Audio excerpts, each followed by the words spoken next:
Tahun 1873 merupakan tahun dimulainya Perang Rakyat Aceh melawan Belanda. Semangat fisabilillah yang dikorbankan rakyat Aceh membuat bangsa Belanda merasa kewalahan dalam melawan rakyat Aceh. Perjanjian Traktat London 1824 dan Traktat Sumatera tahun 1871 merupakan cikal bakal Perang Aceh. Wilayah Aceh yang memiliki hasil bumi yang sangat melimpah serta letak Aceh yang sangat strategis menambah hasrat Belanda untuk menguasai daerah Aceh. Isi Traktat Sumatera pada tahun 1871 mengizinkan Belanda memasuki wilayah kerajaan Aceh.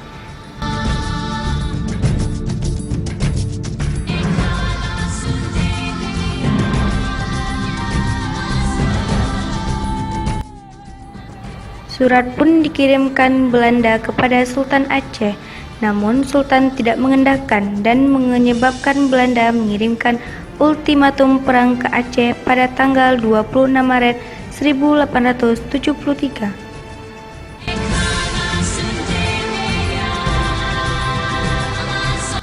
Pada 5 April 1873, Belanda telah memasuki wilayah perairan Aceh. Dan pada tanggal 8 April 1873, Belanda mendarat di Pantai Kuta, Pantai Cermen, dan Pantai Ulele.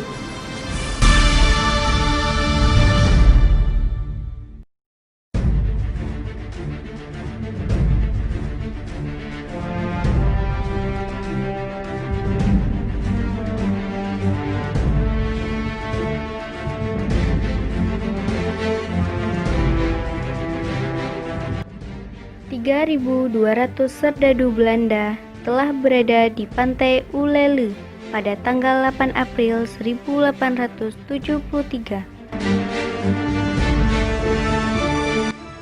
yang dipimpin oleh Mayor Jenderal J.H.R. Kohler.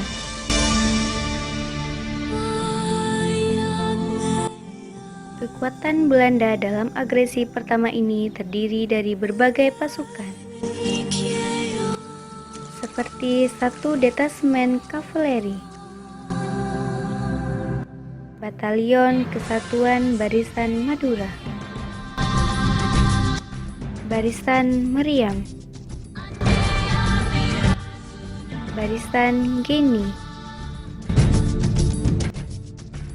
Staf Tata Usaha dan Pemandu Kesehatan.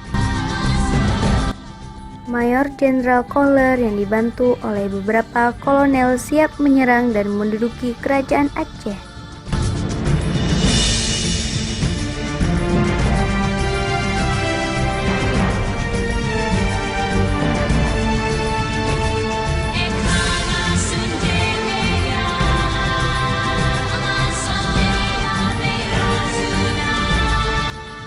Penyerangan pertama kali yang dipimpin oleh Jenderal Kohler dilakukan daerah pantai untuk mengepur pertahanan Aceh.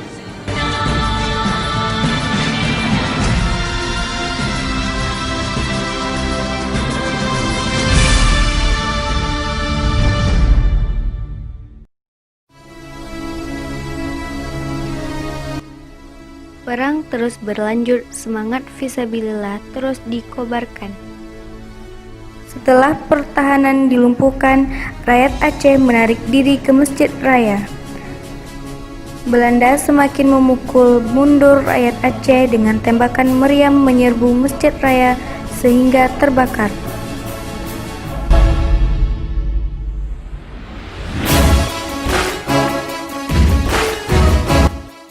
Penyerangan pertama ini berakhir dengan penguasaan Masjid Raya oleh Belanda. Namun pasukan Aceh yang dipimpin oleh Panglima Polim dan Sultan Mahmud Shah berhasil membunuh Jenderal Kohler pada tanggal 14 April 1873 beserta 3.000 serdadunya.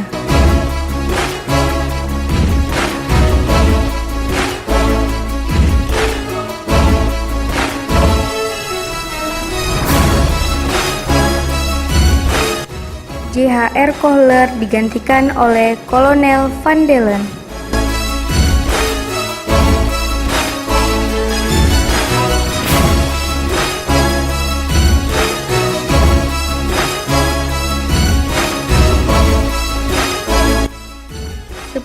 Hari kemudian, perang berkecamuk di mana-mana. Yang paling besar saat merebut kembali Masjid Raya Baitur Rahman yang dibantu oleh beberapa kelompok pasukan dari berbagai wilayah di Aceh. Van Dalen menarik pasukannya dari Masjid Raya dan pantai Aceh. Pasukan Aceh terus melakukan penyerangan terhadap pos-pos Belanda. Belanda memilih untuk memblokade Aceh. Agresi pertama ini pun dinyatakan gagal.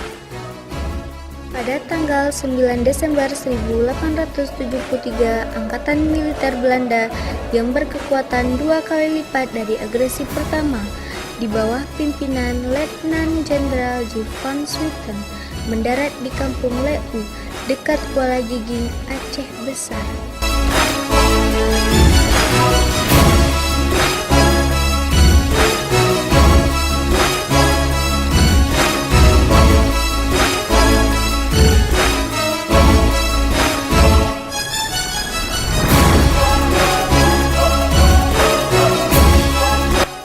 Belanda telah memasuki wilayah Aceh di Kuala Giging, Aceh Besar, dan mencoba kembali merebut wilayah Aceh.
Pada periode ini, wilayah dalam diserang penyakit kolera dan memaksa Sultan Aceh harus pindah.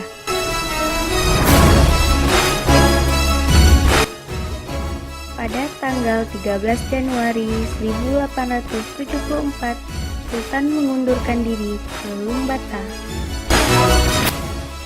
Pada tanggal 24 Januari 1874, Belanda berhasil menduduki keraton atau dalam kerajaan Aceh dan dijadikan pusat pertahanan. Pada tanggal 31 Januari 1874, Van Swieten mengumumkan bahwa seluruh Aceh jadi bagian dari Belanda. Pada tahun 1892 dan 1893, pihak Belanda menganggap bahwa mereka telah gagal merebut Aceh. Pada tahun 1898, J.B. van Hees mengangkat Dr. Snok Nugroho sebagai penasehatnya dan bersama letnannya Henry Kuskolin merebut sebagian besar Aceh.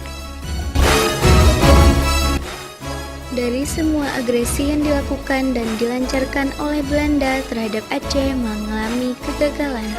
Sikap rakyat Aceh yang tidak tergantung kepada pemimpin dan tidak pantang menyerah, hal ini menjadikan Belanda merasa lelah dalam menghadapi rakyat Aceh. Selain mendekati rakyat Aceh melalui agama, Belanda juga melakukan taktik perang gerilyanya.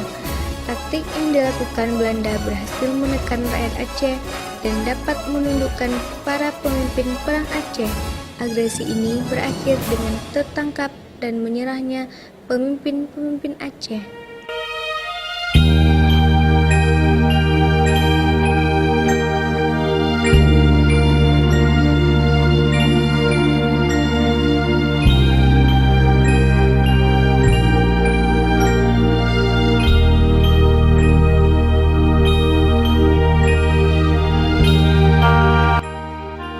Penguasaan kolonial Belanda berakhir setelah masuknya Jepang ke wilayah Aceh pada tahun 1942.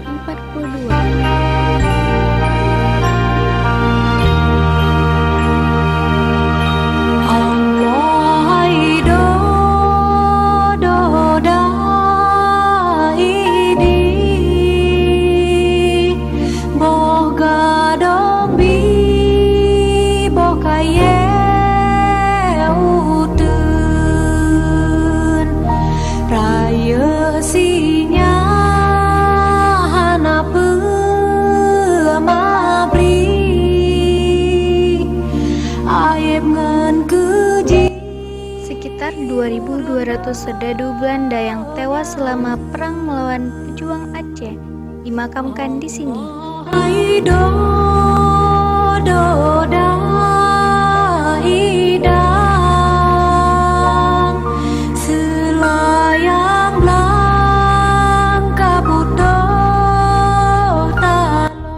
Kekrov atau yang dikenal sebagai Kekrov Pocut pada awalnya merupakan kawasan ilalang dan kemudian menjadi kandang kuda dan disulap menjadi kompleks kuburan oleh Belanda.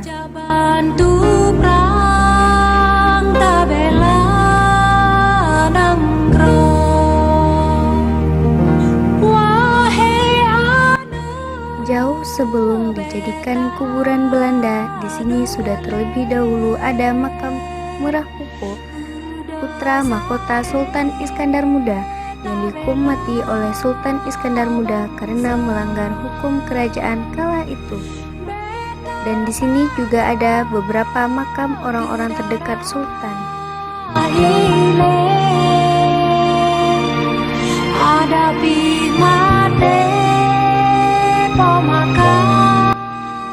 Saat ini di sana dikuburkan 2.200 serdadu Belanda, dari yang berpangkat jenderal sampai yang berpangkat rendah.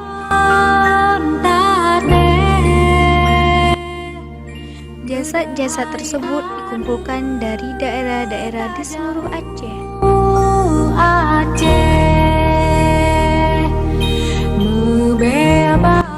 Inilah bukti perjuangan bangsa Aceh dalam mempertahankan tanah rencong. Meski sebagai pemuda-pemudi kita tidak pernah ikut dalam memperjuangkan tanah rencong, kita bisa meneruskan perjuangan dengan cara menjaga dan melestarikan situs sejarah Aceh. Mari kita meneruskan perjuangan pejuang Aceh.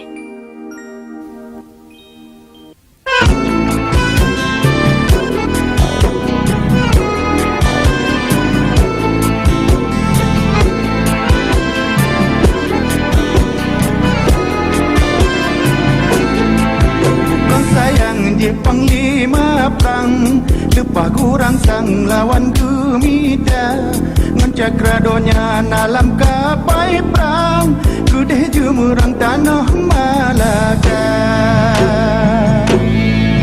Glori pemuda pahlawan yang mat pimpinan Iskandar Muda jebengan dalam peperangan Mbak Raja menanhai mayang cara.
Hai perang sabilillah, menyajahid dalam perang sabi, duda Tuhan beri ainul maradiyah.